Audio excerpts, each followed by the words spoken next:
Bonjour à tous. Merci, merci d'être venus, si nombreux. On va vous parler donc de marché financier, ce qui va changer un peu, je crois, des autres conférences que vous avez pu suivre. C'est un moment un petit peu particulier, vous l'avez peut-être remarqué, sur les marchés aujourd'hui. On a des marchés qui jouent au yo-yo de manière régulière, qui sont extrêmement volatiles, comme disent les professionnels. En clair, ça veut dire qu'il est bien difficile de s'y retrouver. Alors pour essayer de vous donner des repères, je vais nous replacer quelques mois en arrière, au début de l'année, où les marchés naviguaient dans un optimisme total. Vous vous en souvenez certainement, c'était la grande période de l'alignement des planètes, chère notamment à François Hollande, qui s'en était félicité. On avait en réalité on avait une période effectivement bénie pour les marchés, où tout semblait s'allier pour les faire grimper. Une abondance de liquidités énorme, avec des taux très très bas, qui étaient dus principalement aux politiques monétaires expansionnistes, d'abord aux États-Unis, puis en Europe. Une économie mondiale qui, après avoir vécu l'une des pires crises du siècle, des 2 siècles derniers même, je dirais, commençait à reprendre un petit peu de santé. Des entreprises qui du coup étaient également en meilleure forme, qui pour bon nombre d'entre elles avaient profité de la période difficile qui avait débuté dès 2008 pour se refaire un peu de muscle, et donc ça a commencé à se sentir dans les résultats. Et puis également, quatrième point de ce carré magique, des prix de l'énergie et des matières premières qui étaient en forte baisse. Et les marchés donc, ont grimpé quasiment en ligne droite. À Paris, le CAC 40 a pris 1000 points entre janvier et avril, ce qui est considérable. Il avait grimpé au mois d'avril à 5300 points, avant de se mettre à tousser très sérieusement. Et on a eu ensuite un été qui a été réellement meurtrier, très difficile, très éprouvant pour les épargnants, dont beaucoup sont ailleurs d'ailleurs à cette période-là. Les inquiétudes sont venues des pays émergents, de Chine, où le ralentissement était de plus en plus sensible et évident. Ça avait été l'un des grands moteurs de l'économie mondiale. Ça avait permis à l'économie mondiale de surnager pendant toute la durée de la crise. Et là, il était clair que la Chine ne jouait plus ce rôle. Il y a eu également des doutes et des signes envoyés par la puissante Banque centrale américaine, disant que la politique de taux zéro, de liquidité ultra abondante, allait certainement se finir. Il faut savoir que les États-Unis sont dans une situation totalement différente de la nôtre. À la fin du deuxième trimestre, la croissance américaine culminait à 3,7%. Le chômage aux États-Unis est tombé à 5,1%, ce qui est bas pour les États-Unis parce qu'ils ont un marché du travail beaucoup plus mobile que le nôtre.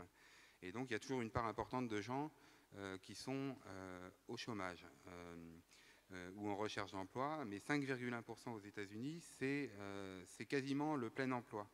Pour vous donner une idée, si vous avez des jeunes autour de vous qui cherchent du travail, aux États-Unis, le chômage des diplômés du supérieur est à 2,8%.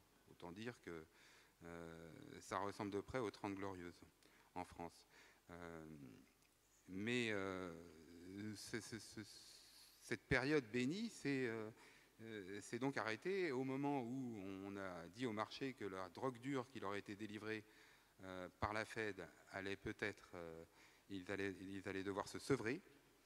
Et face aux inquiétudes sur la Chine, ça a créé une chute des marchés et surtout ça a amené une énorme volatilité. Tous les regards étaient braqués sur la Chine et la Chine, elle a une particularité, c'est que ses statistiques ne sont absolument pas viables. On sait qu'il y a des biais à la hausse et à la baisse.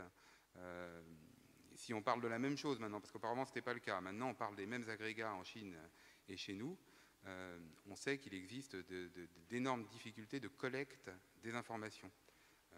Il existe des régions en Chine qui ont tendance à surévaluer très fortement leur activité.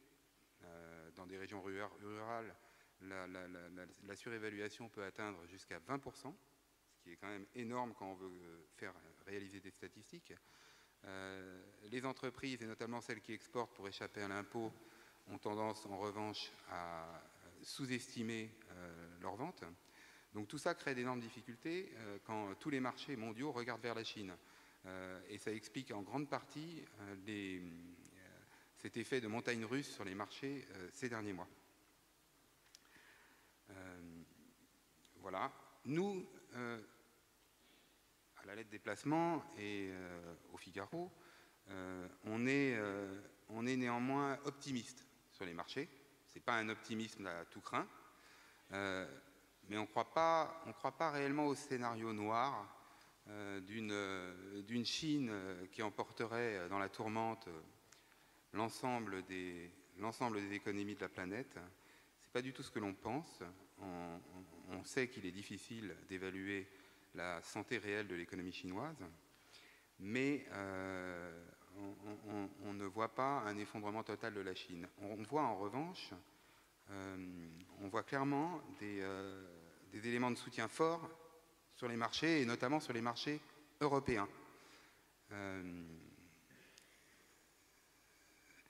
Déjà, le premier point, je vous le disais, l'économie américaine est en très très grande forme. Ce n'est pas du tout le cas ici en Europe.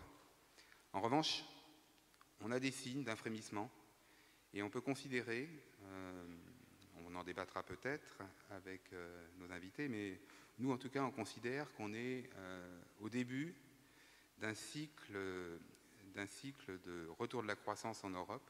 Alors ce sera une croissance extrêmement timide et très très faible, mais on est toujours dans cette idée. On a un autre élément sur lequel on peut compter de manière certaine, celui-là, c'est le soutien de la Banque Centrale Européenne et de la BCE, qui, elle, s'est engagée à injecter des liquidités de manière extrêmement massive sur les marchés jusqu'au moins en septembre 2016. Ça, c'est un élément de soutien extrêmement fort. Ça veut dire que l'argent n'est pas cher, que les marchés ont de la liquidité, que l'investissement est de nouveau possible, et c'est pour les marchés une très bonne chose. Il y a un autre élément qui, à notre sens, plaide en faveur des marchés et des marchés européens, c'est le rendement. On est dans un monde avec des croissances très très faibles, avec des taux qui sont proches de zéro, et en revanche, les actions, les entreprises continuent de verser des dividendes. Et le CAC 40, par exemple, aujourd'hui, offre un rendement qui est supérieur à 3%. Ça peut paraître faible, mais dans un monde où tout le monde cherche de la croissance, c'est pas si mal. Et c'est un réel élément de soutien au marché, à notre sens. Voilà les quelques éléments d'introduction. Je vous reparlerai enfin de la Chine. La Chine et son ralentissement, qui est avéré, effectivement, a aussi des effets positifs, pour nous notamment, Européens, et pour nous particulièrement français. Ça a l'avantage de maintenir les prix du pétrole extrêmement bas, et ça c'est une très bonne chose pour la France. Voilà, je ne vous embête pas plus avec ces notions macroéconomiques. Je vais me permettre de vous présenter nos intervenants.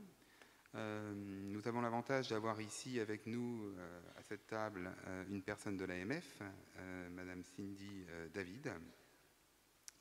Nous avons des spécialistes également des marchés,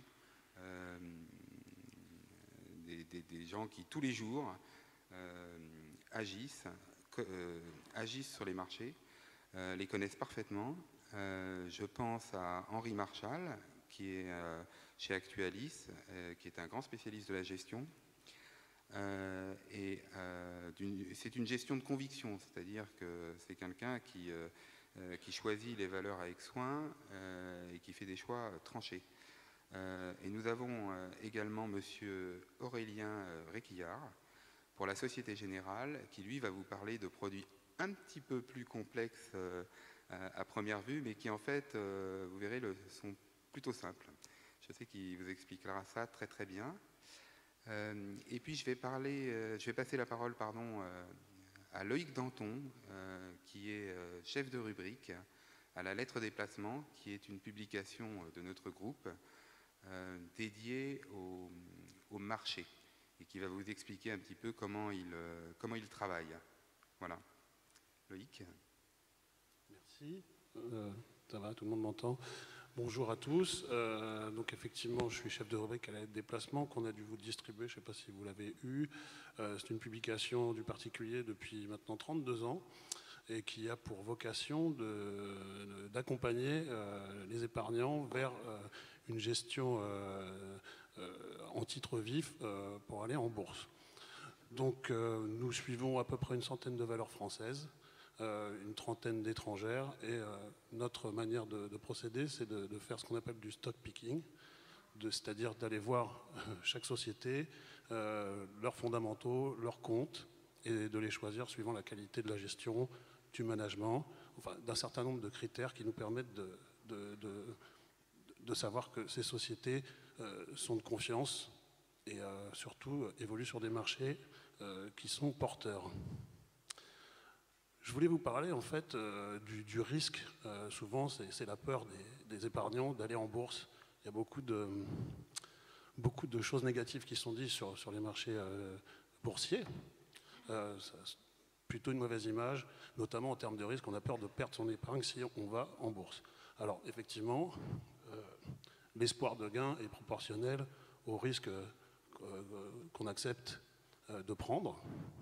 Mais ce risque, il est possible de le réduire en suivant un certain nombre de préceptes très simples. Le premier, quand on veut aller en bourse, c'est déjà de le faire sur une partie de son épargne dont on n'a pas besoin dans l'immédiat, voire à assez long terme. Pourquoi? Parce que dans les cycles de hausse et de baisse du marché, si vous vous retrouvez obligé d'aller chercher cet argent au moment où il y a ce qu'on appelle un crack, et il y en a eu plusieurs ces dernières années, vous l'avez noté, vous vous retrouvez coincé et vous êtes obligé de concrétiser des pertes. Et là, effectivement, vous avez perdu. Donc c'est de l'argent dont vous n'avez pas besoin tout de suite. La deuxième chose, c'est la diversification de vos placements. Ne serait-ce, sans parler d'aller sur d'autres produits, vraiment en titre vif, c'est de diversifier les secteurs, le type de groupe. Est-ce que vous allez avoir des valeurs de rendement, des valeurs de croissance, des valeurs plus spéculatives? C'est comme ça que vous arriverez à pérenniser un portefeuille, sachant qu'on n'a jamais raison tout le temps. On aura toujours des lignes qui seront perdantes. Mais l'intérêt de la bourse, si on regarde avec d'autres types de placements, c'est que sur très long terme, c'est le meilleur moyen de gagner de l'argent. Donc pour vous illustrer ça, en fait, nous avons fait depuis 5 ans maintenant, depuis début 2000, un portefeuille qu'on appelle de référence, qui comporte maintenant 17 lignes. Et donc bon, au niveau des performances cette année, vous avez vu, ça a beaucoup fluctué. Pour l'instant, nous sommes plus ou moins en ligne avec le CAC, même un peu mieux, avec 9,57% de plus-value. Mais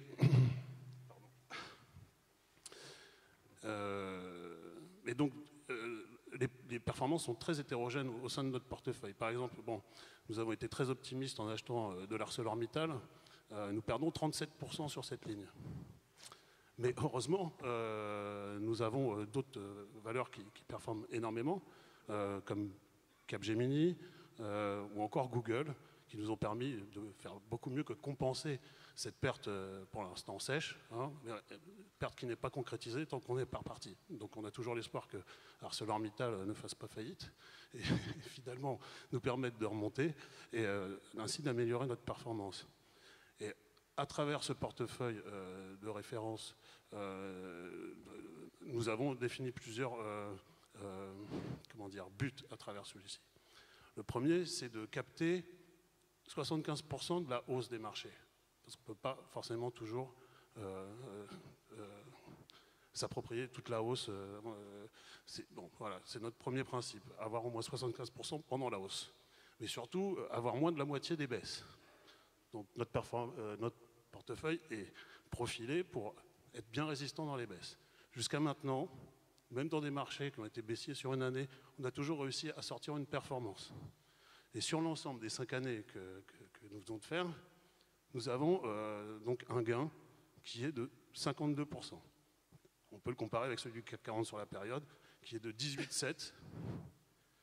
Et bon, après, pour être plus honnête, il faut bien me dire, le CAC 40 coupon investi gagne 48%, mais nous faisons mieux, parce que nous arrivons à capter effectivement l'essentiel des hausses, tout en ne prenant pas toutes les baisses.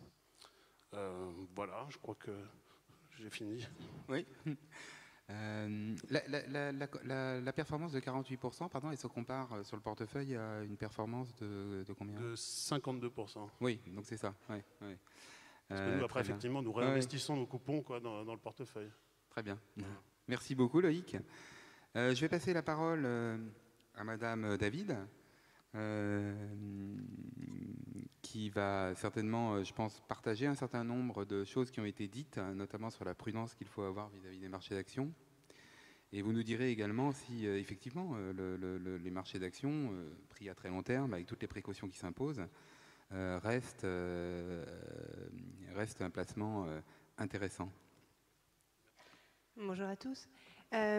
Effectivement, je partage un certain nombre des constats qui ont été annoncés jusqu'à maintenant.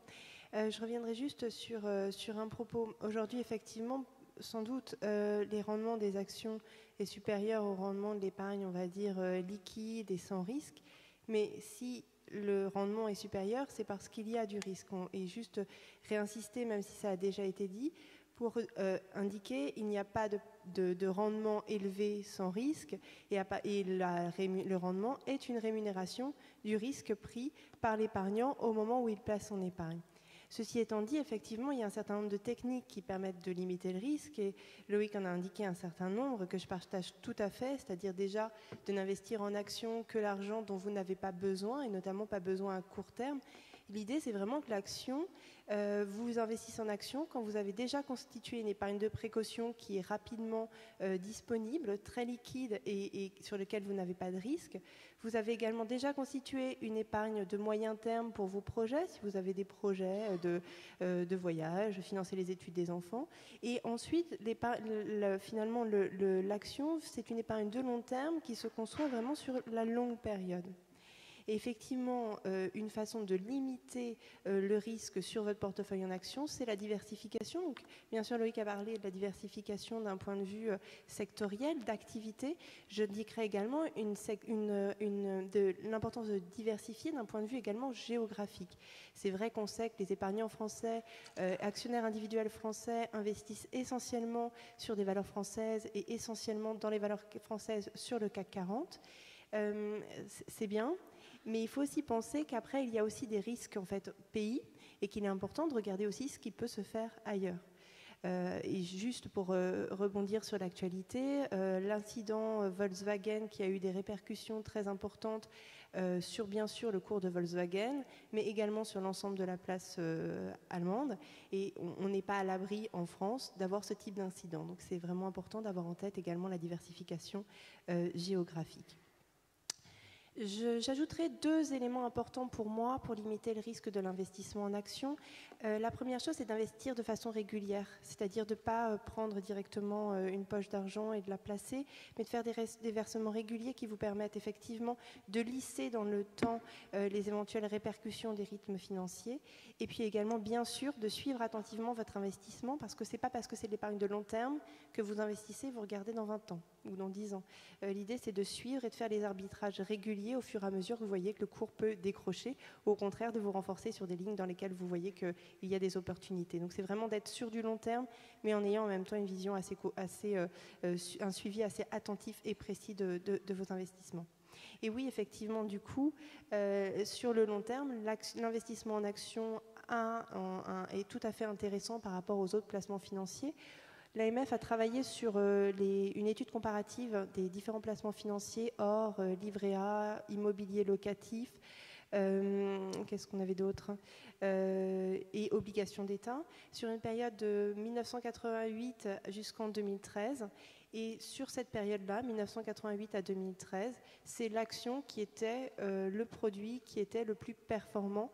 Alors j'attire votre attention, c'est que c'est sur une période donnée et qu'effectivement, en fonction du moment où on investit, on peut investir très en haute période et donc avoir un rendement moins élevé, d'où l'important, comme je le disais précédemment, de lisser l'investissement dans le temps. Et cette performance de l'action s'entend également dividende réinvesti, ce qui me permet aussi de rebondir sur une thématique qui a juste été évoquée à l'instant. On entend souvent des actionnaires, moi je fais beaucoup de réunions d'actionnaires, je rencontre beaucoup les gens qui me parlent du cours de bourse, et oubliant que la rentabilité d'un placement en action, ce n'est pas seulement la valeur de l'action, mais aussi la valeur des dividendes que vous allez percevoir. Et donc je vais juste attirer votre attention sur un point et repasser la parole à mes confrères. L'idée que quand vous regardez souvent la comparaison sur le CAC 40, vous allez sur par exemple des sites d'information que je ne citerai pas, mais vous regardez l'évolution du CAC 40 et c'est le CAC 40 sans les dividendes réinvestis. Et donc il est très important de retourner sur le site d'Euronext qui a calculé en fait l'indice CAC 40 avec ses dividendes et qui vous donne la vraie évolution du CAC 40 dans une perspective de long terme, c'est-à-dire quand à chaque fois que vous touchez des dividendes, vous les réinvestissez. Et c'est finalement sur une perspective de long terme cet indice-là qu'il convient de regarder pour vraiment pouvoir regarder comment votre propre portefeuille de titres performe ou pas. Merci beaucoup, tout ça est très clair. Je vais passer la parole à nos spécialistes des marchés. J'aimerais bien recueillir, dans un premier temps, votre sentiment sur les sujets qu'on a évoqués au départ, à savoir le point où on en est arrivé en macroéconomie, notamment la question qui taraude beaucoup les marchés, en dehors de la Chine, celle de savoir où va la politique monétaire américaine, qui est un enjeu majeur sur les marchés. Ensuite, nous pourrons rentrer un peu plus dans le détail des scénarios et des choses qu'il est possible de faire aujourd'hui. Monsieur Basdeval, éventuellement, vous pourriez nous parler de ces sujets ? Avec grand plaisir. Bonjour à tous. Je m'éterniserai un petit peu sur la macroéconomie parce que je pense que c'est le sujet, je crois, le plus important qui va être le détonateur et la transformation demain de l'épargne dans nos portefeuilles. Bon, et ce qu'il faut voir aujourd'hui, la problématique, c'est les banques centrales. Les banques centrales, depuis quelques années, n'ont pas cessé de soutenir l'économie parce qu'elle était quand même, les économies étaient relativement défaillantes et il fallait bien les soutenir. Donc on a eu une politique drastique des banques centrales. Et quand on regarde rétroactivement, les banques centrales sont intervenues régulièrement, que ce soit aux États-Unis, que ce soit en Chine, que ce soit au Japon, que ce soit en Europe, même en Inde. Donc on constate que la puissance de feu dépend des banques centrales. Or, le travail des banques centrales, c'est d'apporter un soutien sur la stabilité des prix, un soutien sur la politique des taux d'intérêt, et puis un soutien sur la politique des taux de change. Alors, quand un contexte économique est relativement favorable, on a quelque part à gérer la problématique de l'inflation, Et quand il y a de l'inflation, c'est beaucoup plus simple, parce qu'on peut se dire, on remonte les taux, on calme l'inflation, ça peut produire ses effets, ce qui a été fait avec la politique de M. Griezmann à l'époque, qui n'a pas été fait en Europe un peu très tardivement par M. Trichet, qui lui aurait dû le faire plus tôt qu'il l'a fait, il l'a regretté après, mais bien entendu, on subit les conséquences aujourd'hui. Donc aujourd'hui, le rôle primordial des banques centrales est véritablement l'enjeu de ce nouveau monde que nous allons aujourd'hui avoir. Parce que ce monde que nous avons connu économiquement parlant ne sera plus ce qu'il est. Et si on regarde bien, les masses monétaires sont énormes, la liquidité est permanente, les taux d'intérêt sont très bas, donc ça veut dire quoi? Ça veut dire que les taux sont bas, on crée de la liquidité, et la liquidité anime les flux sur les marchés financiers sans véritablement de valeur réelle et économique sur les marchés. Donc on est en train de créer de la spéculation artificielle qui se paiera à un moment donné. Premier aspect. Un aspect aussi sur les banques centrales, c'est la décision de Mme Yellen. Mme Yellen est prise aujourd'hui dans un étau. La présidente de la Fed, Mme Yellen. Excusez-moi. Elle est prise dans un étau. Elle aurait dû, lorsque le temps était qui était meilleur, procéder à une augmentation, de remonter ses taux. Ne serait-ce que 0,25 aurait été accepté par le marché et quelque part le marché l'aurait bien compris. Or, aujourd'hui, elle n'a pas fait. Dans le même temps, on arrive à une situation où la Chine, qui est quand même la deuxième économie mondiale, est en train de nous traduire des chiffres de croissance qui ne sont pas réels, qui ne sont plus ce que nous escomptions.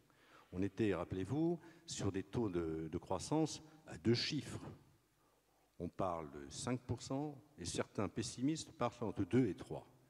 Comment pensez-vous que si demain on constate que l'économie chinoise est en fort ralentissement, comment elle va être répercutée à la fois sur une économie américaine en ralentissement, qui commence à avoir un début de ralentissement, une Europe convalescente, mais qui est dépendante à la fois des États-Unis et de la Chine sur les exportations, parce qu'il faut bien dire que les exportations ont bien favorisé les entreprises en France, on va arriver dans une situation de blocage, une situation qui va être fragilisée. On l'a vu ces derniers temps sur les marchés financiers, si vous êtes des boursicoteurs, vous avez pu voir la forte volatilité qui est réapparue depuis ces dernières semaines. On était parti sur un train assez haussier et là on constate de la volatilité de plus en plus forte et sur les pressions bien entendu des investisseurs qui bien entendu interviennent sur les marchés, profitent des volatilités pour essayer de shorter sur les marchés ou d'essayer de profiter des opportunités. Donc on arrive dans un contexte qui fait qu'on va avoir de la volatilité. Sera après de poser la question, est-ce qu'on ne va pas avoir un crack ou pas? Est-ce qu'il va venir ou pas? On pourra peut-être le prolonger un peu sur ce débat-là si vous le souhaitez. Maintenant, si on regarde les entreprises que vous étiez en train de signaler, il est vrai que les entreprises, à l'heure actuelle, sont des entreprises qui sont bien valorisées par les investisseurs, qui ont des rendements attractifs, qui profitent du contexte économique des taux bas pour renforcer leur marché.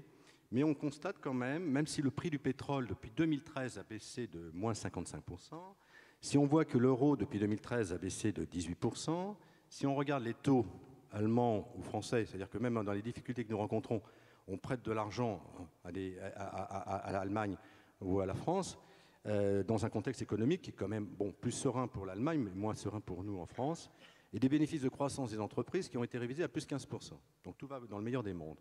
Mais tout ça, à un moment donné, il y aura une fin. Donc là, ce sera le sujet de qu'est-ce qu'on fait si demain on a des tensions sur les taux. Si on remonte les taux, qu'est-ce qui se passe? Ça veut dire que les obligations que vous avez dans vos portefeuilles subiront une baisse. Il faut savoir qu'une augmentation de 0,25 et 0,50, ça va vous faire une dévaluation sur votre titre de l'ordre de 10%. Et sur le marché action, j'en parle pas. Donc on voit bien que la conséquence de la remontée des taux qui aura lieu certainement par Mme Yellen à un moment donné aura une détérioration sur les taux mondiaux et surtout européens, et donc on devrait constater une baisse des valeurs liquidatives des avoirs que vous avez. Je reviendrai sur d'autres sujets, mais voilà. Oui, oui. Mais cet effet taux, effectivement, il est extrêmement puissant parce qu'on a parlé, nous, d'action pour l'instant. Sur les obligations, il est vrai qu'une hausse des taux, même minime, quand on part de zéro, provoque des moins-values sur les titres considérables. Il y a eu récemment, au moment où les marchés se sont retournés, il y a eu des chocs extrêmement puissants sur les marchés de taux, très forts. Qui ont mis à mal les gestions, effectivement. Je propose, Monsieur Requilla, vous partagez ces analyses, vous en arrivez au même point sur le constat macroéconomique?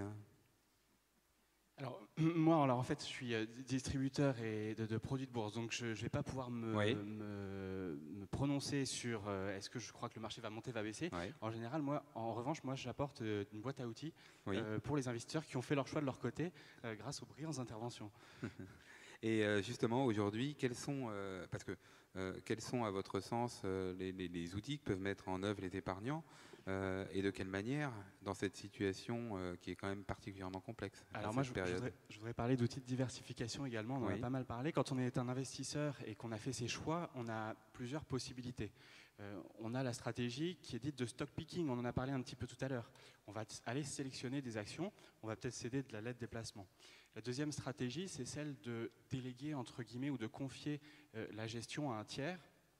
C'est par exemple d'aller chercher un gérant en gestion active, un OPCVM. À ce moment-là, il y a aussi un travail d'aller chercher le bon gérant. C'est celui qui va générer de la performance par rapport à l'indice qui veut répliquer.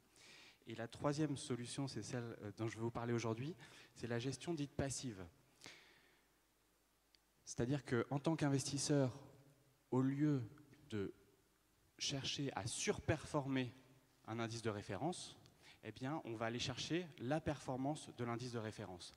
Imaginons que je sois un investisseur sur la France, je vais comparer la performance de mon portefeuille au CAC 40, évidemment.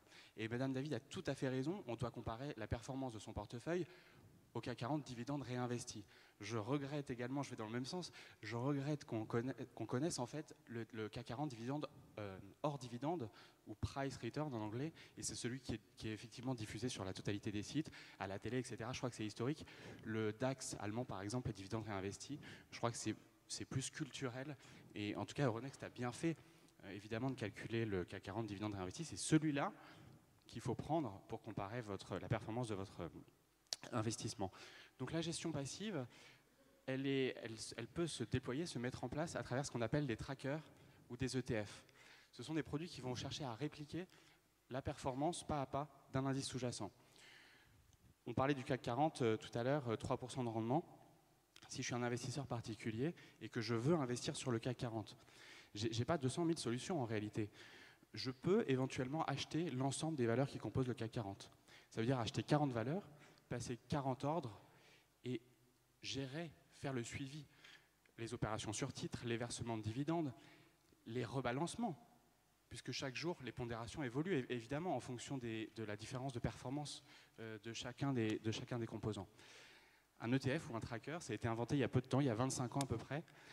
C'est un fonds qui permet de répliquer la totalité de l'indice. Un fonds qui est coté en bourse. En une seule transaction, durant la séance boursière de 9h05 à 17h30, vous achetez ce fonds et il réplique pas à pas la performance des 40 valeurs. Donc vous voyez, c'est un outil en fait qui est à la disposition des investisseurs institutionnels et particuliers pour délivrer la performance d'un indice.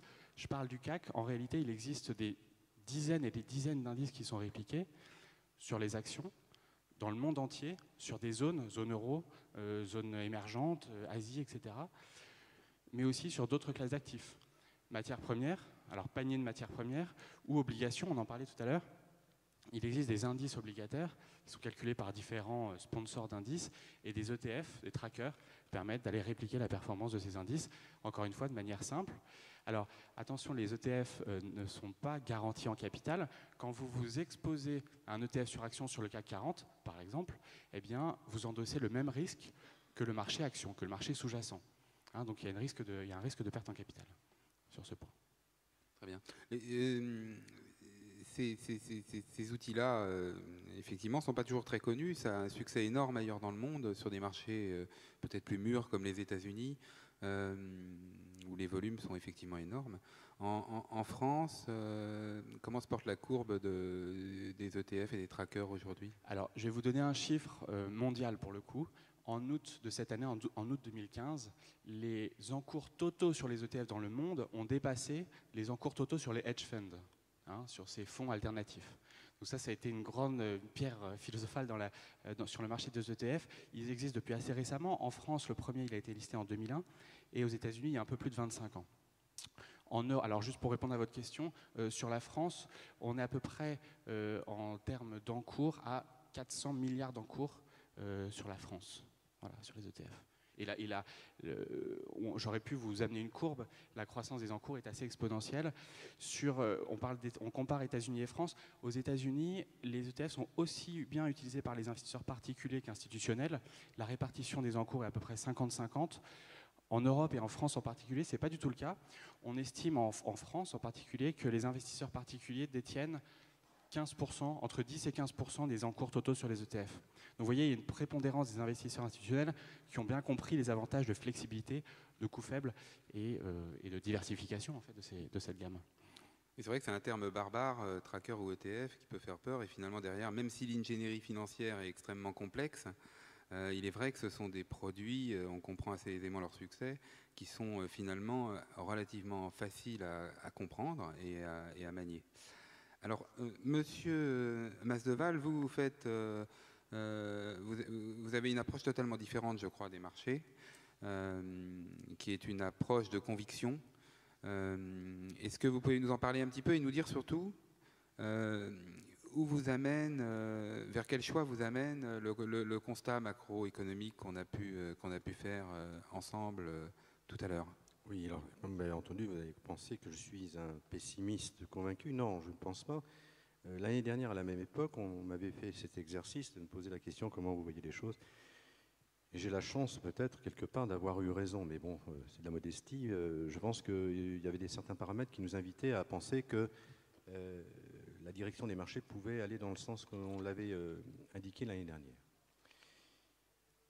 Il est vrai que je suis assez pessimiste à l'heure actuelle, et vous, journalistes, quelque part, dans vos écritures, il faut quand même donner un peu d'optimisme aux lecteurs, et si c'était le contraire, on vous en voudrait. Donc il faut aller chercher un petit peu d'optimisme quand même dans cette vie compliquée que nous traversons. Je pense que... on s'attache à être neutre, avant tout. Et puis en plus, vous allez être neutre. Mais je crois que dans un environnement qui est un petit peu différent de tout ce qu'on a connu, m'invite à beaucoup plus de prudence. Beaucoup plus de prudence parce que, quels que soient les choix et les orientations, il y a toujours, comme le disait tout à l'heure Madame de l'AMF, il y a toujours des risques, surtout sur des actifs risqués que sont les actions et que sont également les obligations. Donc il faut bien analyser, je dirais, dans la construction... Pardon ? Oui, c'est vrai qu'on a tendance à l'oublier, qu'il existe aussi des risques très très forts sur les obligations. Très très forts. Et on en a eu un exemple en mars, quand on a vu remonter les taux européens. On a vu les conséquences que ça a eu sur les taux et sur le marché des actions. Donc, si on analyse la situation, il faut la regarder la situation à la fois macroéconomique, essayer d'interpréter les conséquences que ça peut avoir sur nos marchés. Ça, c'est la première des choses. La deuxième chose qui est devenue et qui est plus importante aujourd'hui, c'est la psychologie de l'investisseur. Aujourd'hui, elle est animée par des effets d'annonce. Ce qu'on n'avait pas historiquement avant, nous étions dans une approche très économique, très analytique, des choix, des valeurs, etc. Aujourd'hui, l'effet conjoncture peut entraîner tout un marché en dehors de la valeur intrinsèque de l'entreprise. Ça, c'est quand même un aspect qui est novateur aujourd'hui dans la construction de nos portefeuilles. Pensons avoir une belle entreprise, ayant du cash, valorisée à un bon prix, et puis du jour au lendemain, une mauvaise nouvelle, une mauvaise interprétation, et puis voilà, elle est prise dans le piège. Donc, dans la construction, en ce qui nous concerne de nos portefeuilles, on a une approche très macroéconomique d'interprétation qui est un peu parfois subjectif, mais un gérant doit être subjectif à un moment, et parfois même très arbitraire.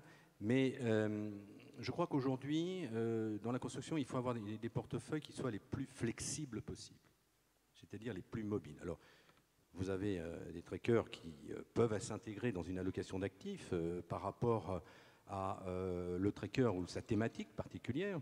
Il y aura des opportunités. Quand on voit que le prix du pétrole a fortement baissé, il y aura à un moment donné des possibilités de gagner de forts potentiels de plus-value sur ce segment de marché, parce qu'il y aura à un moment donné un rattrapage.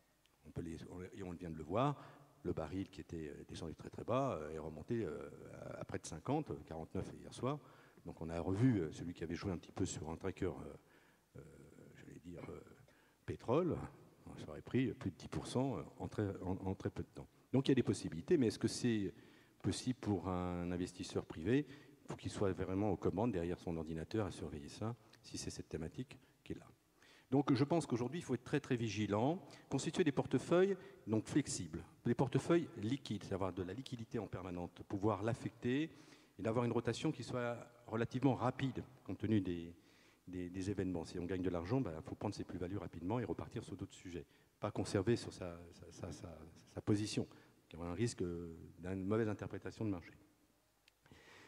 Il faut aller voir aussi, et là bien entendu en fonction des profils, les sociétés qui ont du rendement, qui ont du cash, parce qu'elles nous couvrent quand même quelque part.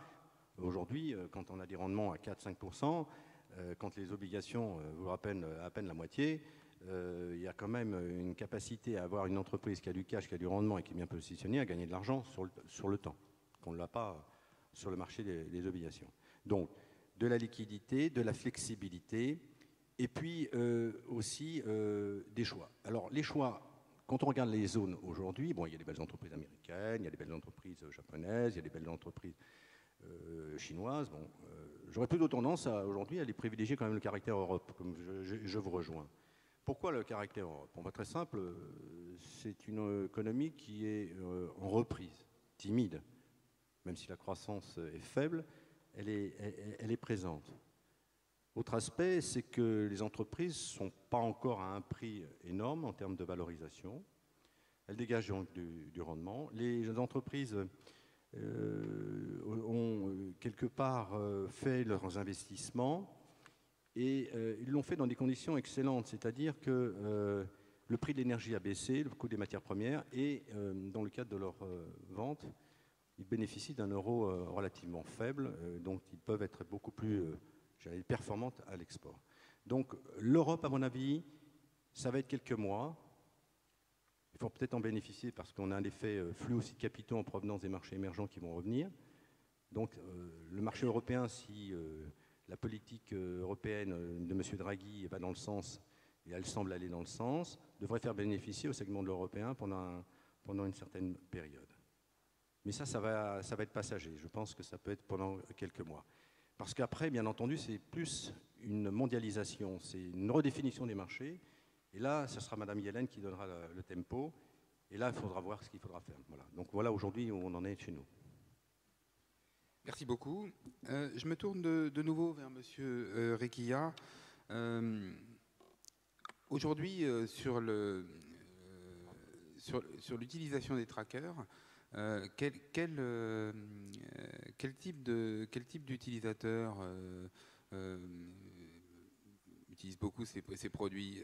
Est-ce que c'est beaucoup des professionnels? Est-ce que c'est beaucoup des particuliers? Et surtout, vers quoi ils s'orientent? Est-ce qu'ils vont justement faire des paris plus sur les matières premières? Il y a des pays où les gens adorent ça et ne font quasiment que ça. Sur les marchés d'actions, comment ça se distribue un petit peu? Alors aujourd'hui, en France, comme je disais, il y a très peu d'investisseurs, enfin très peu, il y a 10 à 15% d'investisseurs particuliers, ce qui est peu, mais nous on pense qu'on va se diriger vers le modèle américain, c'est-à-dire qu'il va y avoir de plus en plus d'investisseurs particuliers qui vont se tourner vers ce type d'ETF.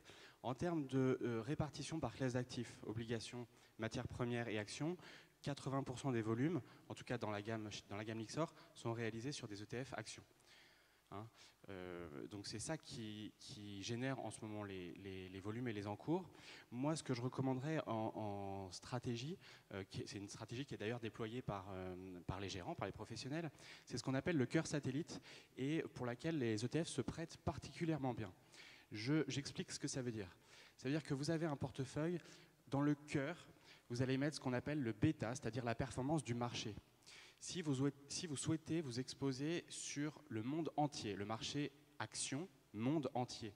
Vous allez mettre un ETF MSCI World qui va vous délivrer la performance du MSCI World, le bêta. Et puis à côté de ça, en satellite, cœur satellite, vous allez inclure d'autres actifs qui vont essayer de venir générer la surperformance. Quand je dis d'autres actifs, ça peut être des fonds traditionnels, avec des gérants de conviction, ça peut être des actions, soit vous faites du stock picking, soit voilà, vous utilisez la lettre des placements. Voilà, c'est une des stratégies qu'on peut mettre en place et qui me semble être intelligente à faire avec des trackers, un cœur et puis des satellites pour générer la surperformance qu'on appelle de l'alpha. Merci beaucoup. Est-ce que vous pourriez nous dire également, Monsieur Masdeval, quelques mots sur, je ne sais pas si vous descendez dans ce détail, mais sur les secteurs ou les zones, on a dit l'Europe donc qui est aujourd'hui plus porteuse, est-ce qu'il y a des secteurs qui vous paraissent aujourd'hui plus attractifs, peut-être plus sûrs que d'autres? Oui, c'est une très très bonne question. En effet, lorsqu'on est dans une conjoncture d'incertitude, tout gérant réalloue un peu ses actifs et scrute valeur par valeur avec comme approche aujourd'hui de regarder quelle est l'incidence de la valeur par rapport au marché émergent, voir s'il y a une trop grande emprise ou pas. Et bien entendu, lorsque on est dans des marchés de flux comme nous assistons et qu'il y a des baisses, on ne peut pas rester insensible lorsque on considère que le marché offre de belles perspectives et que les entreprises ne sont pas chères, donc d'y aller.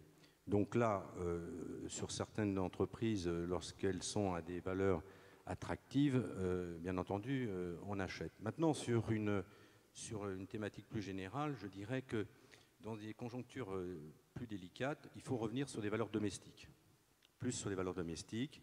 Et je crois que la plupart des gérants aujourd'hui, quand on regarde sur les marchés, reviennent sur des valeurs domestiques. Alors, vous allez me dire quelle valeur, etc. Alors après, c'est un choix, c'est une analyse par rapport à des gérants, etc. Alors on peut noter quelques valeurs. Bon, et à regarder par exemple Peugeot, Veolia, Saint-Gobain, le secteur bancaire, il y a des opportunités. Par exemple, une valeur comme Telecom Italia est aujourd'hui en structuration. Donc c'est des valeurs qui sont un ajustement et qui pourraient bénéficier de l'appétit de l'investisseur dans un environnement un peu plus chahuté. Je ne sais pas ce qu'en pense votre collègue de la lettre des placements sur les valeurs. Bon, alors, en attendant aussi, vous avez... Alors, après, il y a d'autres valeurs qu'il faut intéresser. Je regardais hier soir les valeurs foncières. Ah oui. Oui, c'est vrai qu'on en a parlé ensemble. Oui. On en a parlé l'autre jour, alors je regardais hier soir, je me disais, mais bon, demain, si on me demande... C'est encore un point de convergence entre nous. Voilà. Et je me suis dit, bon, qu'est-ce qu'on recherche?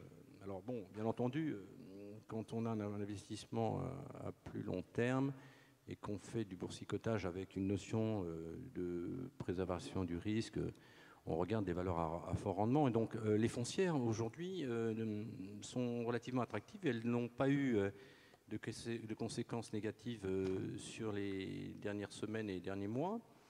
Elles offrent la capacité à l'investisseur un rendement de l'ordre de 5%. Sur des marchés où l'immobilier aujourd'hui est quand même relativement attractif, des taux d'intérêt qui sont très très bas, des acquisitions qui se font dans de bonnes conditions, avec des locataires qui aujourd'hui sont capables de rembourser leur loyer, c'est pas inintéressant de regarder. Alors après, bon, vous savez, je pourrais vous en citer quelques-unes. Vous avez Unibail, Clépierre, Altarea, Cogedim, Foncière des Murs, il y en a plusieurs qui peuvent... Et de très belles entreprises. Oui. Et de très très belles entreprises qui donc ont une approche profil de risque intéressante avec du rendement.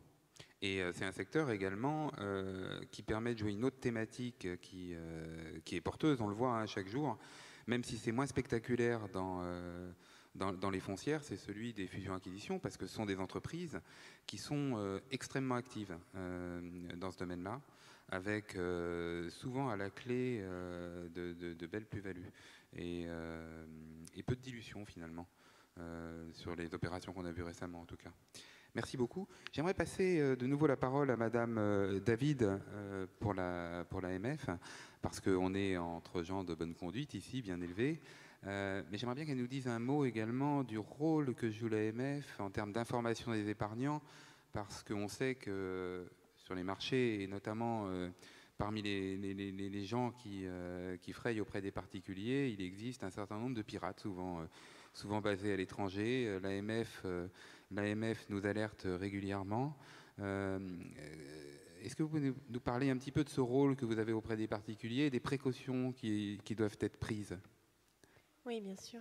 Donc l'AMF est souvent réduite à son appellation gendarme de la bourse, qui n'est pas totalement complet, puisque la bourse, ça enlève toute une partie du périmètre d'activité de l'AMF, que sont justement la surveillance des fonds, des SICAV, des SCPI, mais aussi des conseillers en investissement financier ou encore des sociétés de gestion. Donc déjà, pour replacer le contexte des activités qui finalement est large et couvre l'épargne financière hors l'assurance vie. Effectivement, depuis quelques années, l'AMF a développé un certain nombre d'actions à destination des particuliers de façon large, parce que on va dire que c'est le code monétaire et financier qui fixe les missions de l'AMF, et que la première mission de l'AMF, c'est de protéger l'épargne, mais finalement, on ne peut pas protéger l'épargne sans protéger les épargnants. Et donc, on a déployé depuis quelques années un certain nombre d'outils pour protéger les épargnants, et protéger les épargnants en passant également par des missions d'information et de formation pour que vous ayez tous les outils finalement pour pouvoir faire vos décisions d'investissement en toute connaissance de cause. Donc on publie du contenu régulièrement sur notre site. On a une plateforme téléphonique qui est ouverte toute la semaine et auquel vous pouvez poser des questions pour comprendre en fait les placements financiers. On a bien sûr une médiatrice, la médiatrice de l'AMF, qui peut vous aider quand vous avez des différends avec vos intermédiaires financiers, par exemple. Donc toute une batterie finalement et de contenu et de contacts pour vous permettre en fait d'être des épargnants avertis et d'avoir des recours quand vous avez des difficultés. Parce qu'effectivement, on a beaucoup parlé des taux bas.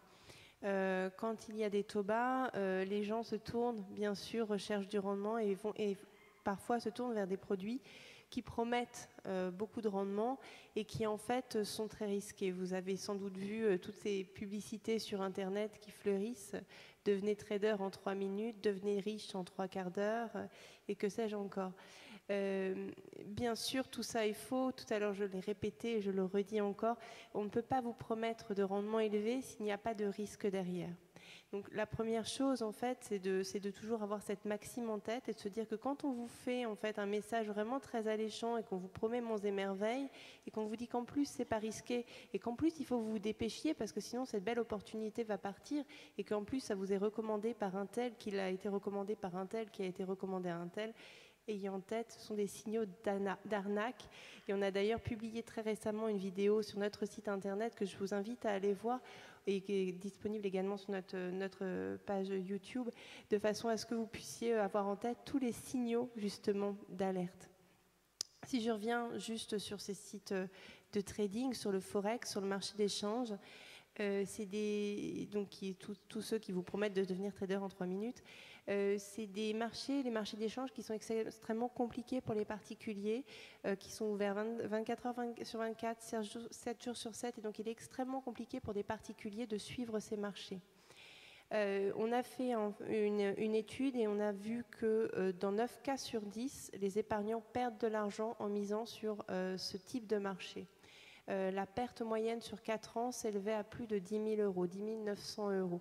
Donc on est vraiment sur un marché qui est extrêmement risqué pour les particuliers. On ne peut que conseiller de ne pas aller trader sur ce type de produit. Merci beaucoup, merci beaucoup. On arrive finalement à un constat, on rejoint tous un petit peu le même point, qui est effectivement un conseil d'extrême prudence. Mais pas pour autant de pessimisme échevelé, c'est pas du tout le cas. On connaît la situation qui est celle de l'économie française, mondiale, et pour autant il y a moyen, je pense, grâce au marché d'actions, de faire des placements judicieux en ayant bien en tête effectivement l'ensemble des précautions qu'on a annoncées, c'est-à-dire de placer la part de son épargne disponible et sur laquelle on est prêt à prendre des risques, et de surveiller ces investissements d'extrêmement près. Il me reste à vous remercier. On s'était promis de garder un peu de temps pour des questions, mais je crois que malheureusement, on a dépassé notre timing. De toute façon, vous avez la possibilité de retrouver l'ensemble de nos intervenants en partie basse, à l'étage inférieur, et qui seront, je le pense, très contents de répondre à vos questions, à vos interrogations.